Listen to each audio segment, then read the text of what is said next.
ஹே guys, இன்னைக்கு daily basic சென்டென்சஸில் first sentence வெளியே மழை பெய்கிறது அப்படின்னு சொல்கிறதுக்கு it's raining outside. It's raining outside. இன்று வானிலை எப்படி இருக்கிறது அப்படின்னு கேட்குறதுக்கு what's the weather like today. What's the weather like today. அப்படி இல்லைன்னா how is the weather today அப்படின்னு கூட சொல்லலாம். வானிலை அப்படிங்கிறது வந்து வெதர் அப்படின்னு இங்கிலீஷில் சொல்லுவோம். அடுத்தது, நான் ஒரு புதிய மொழியை கற்றுக்கொண்டிருக்கிறேன் அப்படின்னு சொல்கிறதுக்கு I am learning a new language. நான் ஒரு புது மொழி கற்றுட்ருக்கேன் அப்படின்னு சொல்கிறதுக்கு I am learning a new language. அவள் சமைக்க விரும்புகிறாள். அவளுக்கு சமைக்க விருப்பம் அப்படின்னு சொல்கிறதுக்கு ஷீ லவ்ஸ் டு குக்.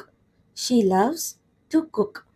அடுத்தது, அவர் நன்றாக கிட்டார் வாசிப்பார் அப்படின்னு சொல்கிறதுக்கு he plays the guitar very well. அவர் நன்றாக கிட்டார் வாசிப்பார் அப்படின்னு சொல்கிறதுக்கு he plays the guitar very well. நான் சற்று சோர்வாக உணர்கிறேன், எனக்கு கொஞ்சம் டயர்டாக இருக்குது அப்படின்னு சொல்லுவோம்ல, அதுக்கு I am feeling a bit tired. I am feeling a bit tired. சற்று அப்படின்னு சொல்கிறதால தான் பிட் அப்படின்னு ஆட் பண்ணுறோம். அப்படி இல்லைன்னா நான் சோர்வாக உணர்கிறேன் அப்படின்னு சொல்கிறதுக்கு ஐ எம் ஃபீலிங் டயர்ட் அப்படின்னு சொன்னால் போதும். அடுத்தது, நீங்கள் பயணம் செய்ய விரும்புகிறீர்களா அப்படின்னு கேட்குறதுக்கு do you like to travel.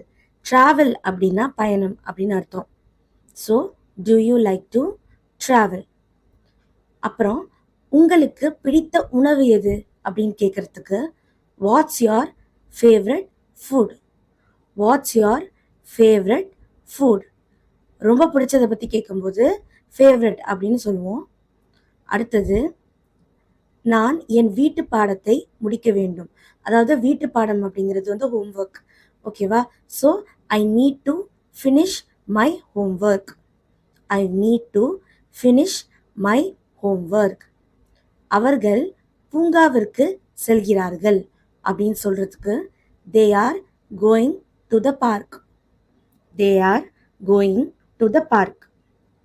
அடுத்தது, இந்த புத்தகம் மிகவும் சுவாரஸ்யமானது. சுவாரஸ்யம்னா இன்ட்ரெஸ்டிங் அப்படின்னு அர்த்தம். ஓகேவா? ஸோ இங்கே this book is very interesting. This book is very interesting. அடுத்தது, நான் உன்னை நாளை பார்க்கிறேன். நான் உன்னை நாளைக்கு பார்க்குறேன் அப்படின்னு சொல்கிறதுக்கு I will see you tomorrow. I will see you tomorrow.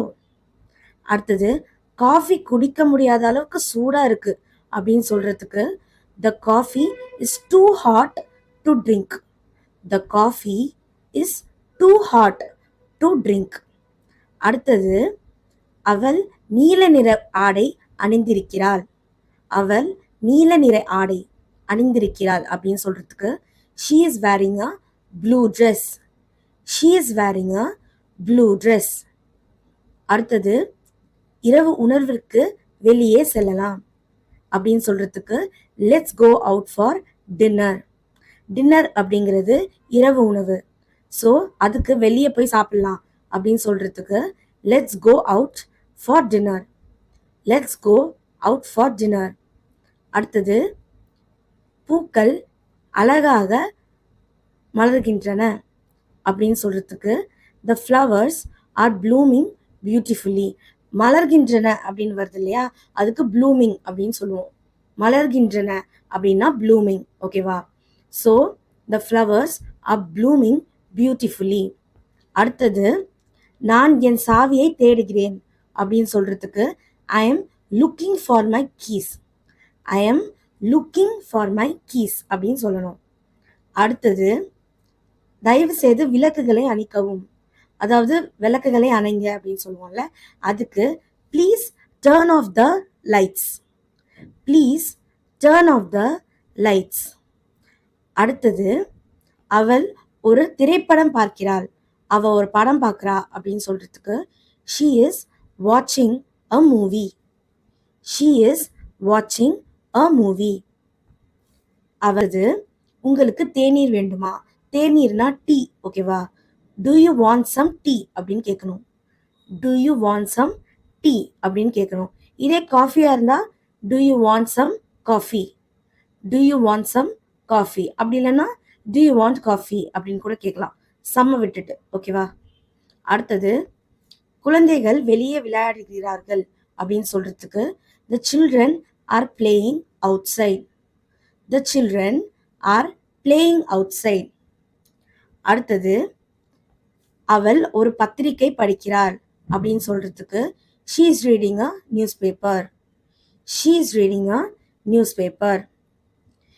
அடுத்தது, நாய் சத்தமாக குறைக்கிறது, நாய் ரொம்ப சத்தமாக குறைச்சிட்டு இருக்கு அப்படின்னு சொல்றதுக்கு the dog is barking loudly, the dog is barking loudly.